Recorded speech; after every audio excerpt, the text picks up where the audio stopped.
আলেমদের উপরে যারা হাত তোলে তারা কি কোনো মানুষের সন্তান হতে পারে? চিৎকার দিয়ে বলেন, তারা কি কোনো মানুষের সন্তান? যারা আলেমদের উপরে হাত তোলে, আলেমদের উপরে চোখ রাঙিয়ে কথা বলে, এরা পিতৃ পরিচয়হীন যার সন্তান, ঠিক কিনা বলেন?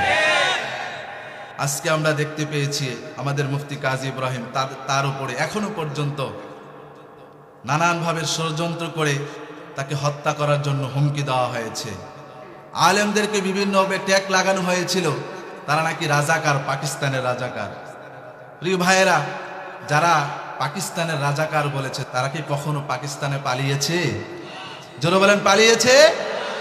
সুতরাং যারাই রাজাকার বলে, পাকিস্তানের রাজাকার বলেছে, তারাই আজকে ভারতে পালিয়েছে। তার মানে বোঝা গেল আমরা কোনো পাকিস্তানের রাজাকার নয়। যারা আমাদেরকে রাজাকার বলেছে তারা হচ্ছে ভারতীয় রাজাকার, ঠিক কিনা বলেন? আপনারা অনেকেই হয়তো জেনেছেন,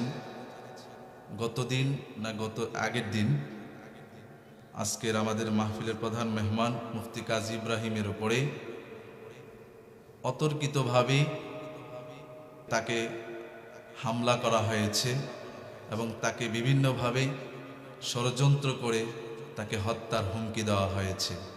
যুগে যুগে আমরা দেখতে পেয়েছি এদেশে আলেমদের উপরে একদল লোক যারা কোরআনকে পছন্দ করে না, ইসলামকে পছন্দ করে না, আল্লাহর জমিনে দ্বীন কায়েম হক এটা পছন্দ করে না, তারাই আলেমদের বিরুদ্ধে ষড়যন্ত্র করে, ঠিক কিনা বলেন? প্রিয় ভাইয়েরা, যারা আলেমদের উপরে হাত তোলে, আলেমদের উপরে চোখ রাঙিয়ে কথা বলে, আমরা বলবো যারা পূর্বে এই দেশে আলেমদের উপরে নানানভাবে ষড়যন্ত্র করেছে, আলেমদেরকে এই জমিন থেকে শেষ করে দেওয়ার জন্য যারা ষড়যন্ত্র করেছে, তারা কি এই দেশ থেকে আলেমদেরকে সরাতে পেরেছে? জোরে বলেন, পেরেছে? যারা এই আলেমদেরকে ষড়যন্ত্র করেছে, উল্টা তারা দেশ থেকে পালাতে বাধ্য হয়েছে, ঠিক কিনা বলেন? ঠিক তেমনি ভাবে যুগে যুগে ভবিষ্যতে কিয়ামত পর্যন্ত যারা আলেমদেরকে ষড়যন্ত্র করবে, আলেমদেরকে অপমানিত করবে, তাদের এই জমিনের মধ্যে থাকার মতো জায়গা নাই, ঠিক কিনা বলেন? আমরা দেখেছি দীর্ঘ এই যে স্বৈরাচার এই দেশকে শাসন করেছেন, কত আলেমদের উপরে তারা হাত তুলেছেন, কত আলেমদের উপরে তারা জুলুম করেছেন। এই কোরআনের ময়দানে তারা কোরআন থেকে কথা বলতে পারে নাই, তাদের জবানকে বন্দী করে রেখেছেন, ঠিক কিনা বলেন? অথচ আমরা এদেশে 90% উপরে মুসলমান বসবাস করি, আমাদের কোনো প্রতিবাদ করার মতো কোনো ভাষা নাই, এমন ভাবে তাদের কাছে আমরা জিম্মি হয়েছিলাম। প্রিয় ভাইয়ারা, আল্লাহর ধরা কিন্তু কঠিন ধরা। আল্লাহ মানুষকে ছাড় দেন, জালেমদেরকে ছাড় দেন, যখনই তাদেরকে ধরেন তারা পালানোর মতো জায়গা খুঁজে পাবে না, ঠিক কিনা বলে? কারণ জালেমরা যতই ষড়যন্ত্র করে, জালেমরা যতই নির্যাতন করে, জালেমরা যতই জুলুম করে, তাদের শেষ পরিণতি তারা কখনো সফল হতে পারবে। আল্লাহ পাক বলছেন, ইন্নাল্লাহা লা ইউফলিহুজ জালিমুন, নিশ্চয়ই জালেমরা কখনো সফল হতে পারে।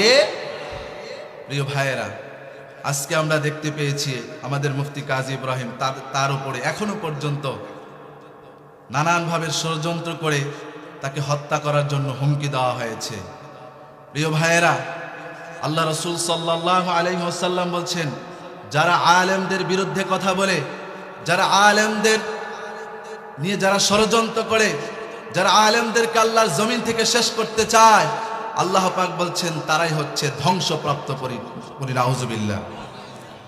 রাসূল করিম সাল্লাল্লাহু আলাইহি ওয়াসাল্লাম বলছেন, কুন আলিমান, তোমরা আলেম হও, আও মুতাআল্লিমান, না হয় তোমরা আলেমের ছাত্র হও, আও মুহিব্বান, না হয় আলেমদেরকে ভালোবাসো, আও মুত্তাবিআন, না হয় আলেমদেরকে ইত্তেবা করো, মুস্তামিআন, অথবা আলেমদের কথাগুলো শুনো।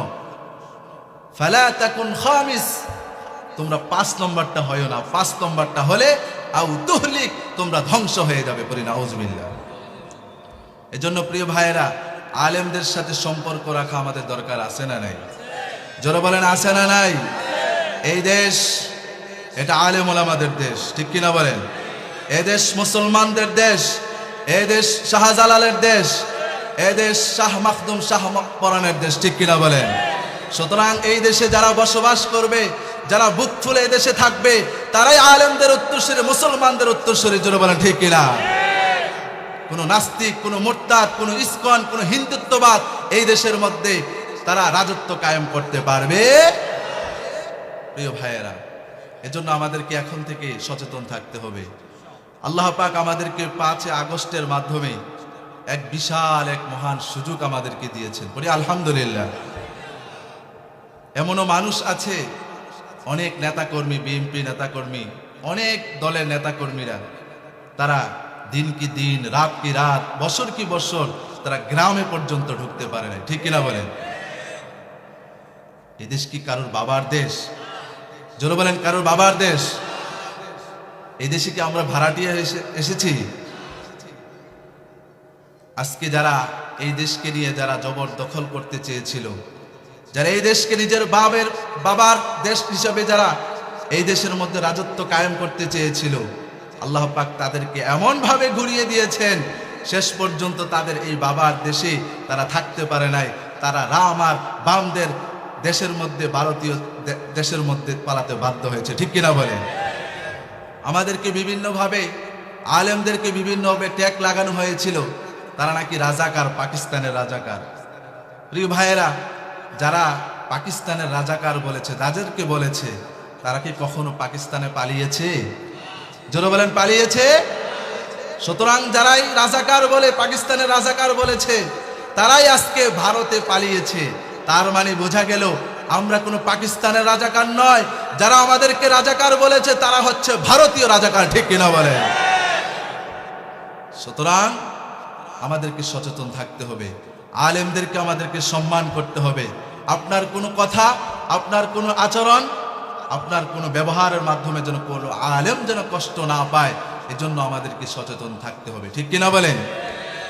আমার ভাইয়েরা, আল্লাহ রাসূল সাল্লাল্লাহু আলাইহি ওয়াসাল্লাম বলেছেন, মান তাশাব্বাহা বিকওমিন ফাহুয়া মিনহুম। ও আমার উম্মতেরা শোনো, যে যার সাথে সম্পর্ক স্থাপন করবে, দুনিয়াতে যে যার সাথে সম্পর্ক থাকবে, হাসরের ময়দানে তার সাথেই আল্লাহ পাক উঠাবেন। সুবহানাল্লাহ বলেন।